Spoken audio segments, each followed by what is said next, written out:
warm welcome to all of you here today. In case you don't know me, I'm Matt Valenti, and I'd just like to take this opportunity to speak briefly about my mom, whose life we are celebrating here today together. I realized as I started writing this that a son sees his mother in a different context than those of you who are lifelong relatives and friends. My mom would be so very pleased and honored to see that you could make it here this morning. And I know there would be many, many more, except that COVID-19 has disrupted all of our lives. A few months ago, funerals were restricted to only 10 people. That was indeed unfortunate for those who lost a loved one during that time. We are a little more fortunate that we can have this many people as it is. I'm going to start by saying that my mother was a strong woman. I didn't know how strong she really was until the last 5 years or so. Her body was not cooperating with her, and my dad had entered into full-blown dementia.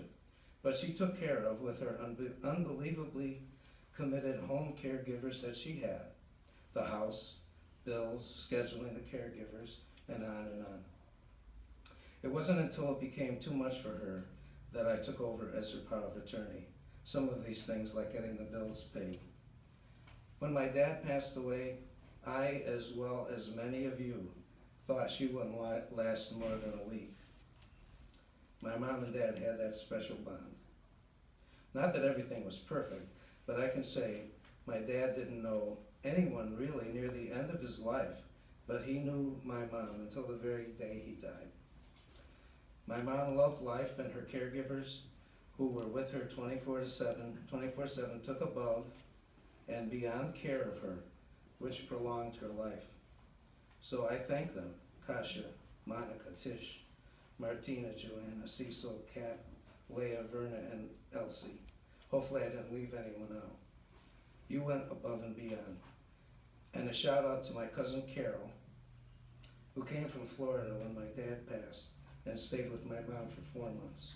I know her poor husband Al missed her so. If you met or knew my mom, then ultimately you had to know, and Pastor Mark already took part of my thing here, you had to know that one of her first questions she would ask is if you were born again Christian. I don't think anyone escaped that query. It was something that her first minister, whose name was Masamba, instilled in her to ask. And it was something she just had to ask everyone she met. I would sometimes tell her, Ma, don't do that. I think it embarrasses people. But she'd do it anyway.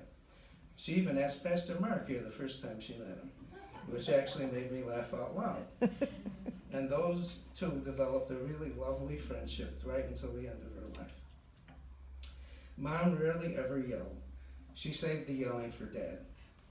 It was wait till your father gets home. For those of you who knew my dad, that would immediately terminate any bad behavior. As a matter of fact, the only time I could remember her raising her voice was when she yelled out, "Oh, you guys." Well, I'll just have to tell you that story behind that yell. When I was about 4 or 5, my dad took me to an Italian market and I saw a barrel of sawdust. I didn't know what it was. The barrel was full of snails. These were called babbuge in Italian. My dad bought a lot and he took them home. My mom cooked them up in spaghetti sauce and pasta, and I had never had them before, but they were so good I ate way, way too much. After dinner we went to Lake Compounds on the rise. Needless to say, my stomach started going crazy by the time I went to bed, and I got really sick during the night. Not knowing what to do, I yelled and I yelled, but my parents didn't hear me because they were downstairs on the other side of the house. When they came up to bed, they realized my predicament, cleaned me up, and decided to fix the problem. So my dad had a state-of-the-art intercom system installed. One speaker installed near my room, one speaker outside on the front door, and a control speaker downstairs. My dad often taught late, so we would be downstairs with my mom weekday nights. All of a sudden from the intercom came a loud cough. My mom said, "Kids, there's a burglar upstairs. Get your shoes on." Well, we were in our pajamas. no shoes. I said, Ma, we don't have our shoes down here. She yelled, oh, you guys. She immediately called my Aunt Martha, who lived 5 minutes away, and asked her to come right over, and that there was a burglar upstairs. So Martha came, and they went upstairs and searched every nook and cranny. My Aunt Martha brought a rake, and my mom had an umbrella. They went upstairs and they searched all over. There was no burglar. We came to find out that the neighbor who was raking the leaves, and he was the one who coughed. The sensitive outside speaker picked up the cough. It was really outside, mystery solved. My mom loved a good joke. I told her a lot of jokes. Sometimes I had to repeat them because she didn't always get them on the first shot. But when she got it, she laughed like crazy. She would also laugh at herself with the best of them. One summer, my cousin Dennis, who's here, over here, and who's a superstar in my family, he loved a good practical joke, and he happened to get a tape recorder. I had one also. He concocted this plan and set it into motion. He went to my mother and he said, Auntie Ruby, how much do you think that truck weighs? My mother answered, well, Dennis, about 2,000 pounds. She had no idea that he had taped her answer. Then when we got home, he took my tape recorder and said into the mic, I'm going to ask Auntie Ruby how much she weighs. Then he pushed the other tape, and the answer came out, 2,000 pounds. When he played his creation for my mother, she laughed and laughed and laughed. She was a really good sport. When I took piano lessons from my father, my mom sat right by my side, helping me during the week.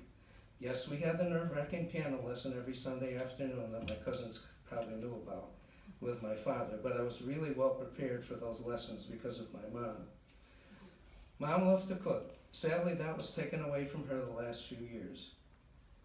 When I introduced Bobby to the family, my mom made dinner. She brought out manicotti, ziti, and salad and meatballs. Bobby assumed that was dinner. But then out came risotto and chicken cutlet.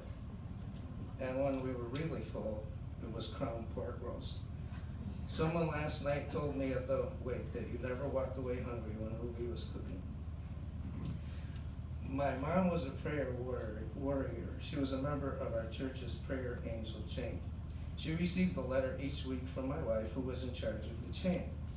The caregivers would read it to her, and she would spend hours and hours praying for many people she didn't even know, but she was united with them in her faith. When I come over, she knew by name the people of Center Church and would ask how each was doing. Finally, my mom was never in the spotlight. She celebrated in her husband's and her children's accomplishments, even though she was talented herself. The recitals, the performances where she took a back seat. That changed last Mother's Day when my wife Bobby and I co-wrote a musical called The Ruby Chronicles. Bobby named it and dedicated it to my mom. It was based on Proverbs 3:15-18, which reads, she is more precious than rubies, nothing you desire can compare with her. Long life is in her right hand, in her left hand are riches and honor. Her ways are pleasant ways, and all her paths are peace. She is a tree of life to those who embrace her. Those who lay hold of her will be blessed. This premiered Mother's Day 2019 at Center Church in Torrington. And actually, Pastor Mark was in it himself. Its subject was the women of the Bible, from Eve to Mary. I was going to videotape it for her because I didn't think she could make the trip. But my mother was determined to see it live. She coordinated a wheelchair van to get her to Torrington and had one of her caregivers, Monica, and her daughter go with her. Even her two nieces, Debbie and Carol, went. She wasn't going to miss this performance. The picture on her obituary and on the little prayer cards was taken that night she attended. It was the last night she attended church due to her illness. She was the last born of her 4 siblings in the Raimondo family. She was the last one of that generation of Raimondo children on this earth.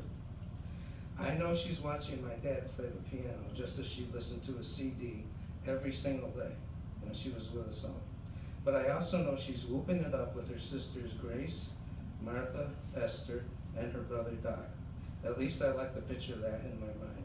After all, our loss is their gain. I would go to the house often and play my violin. And she loved, we all know she loved music. And she'd say sometimes, go play the piano for me. And I'd play for an hour, and sometimes I'd play the violin for a while. And the last song I played was In the Garden.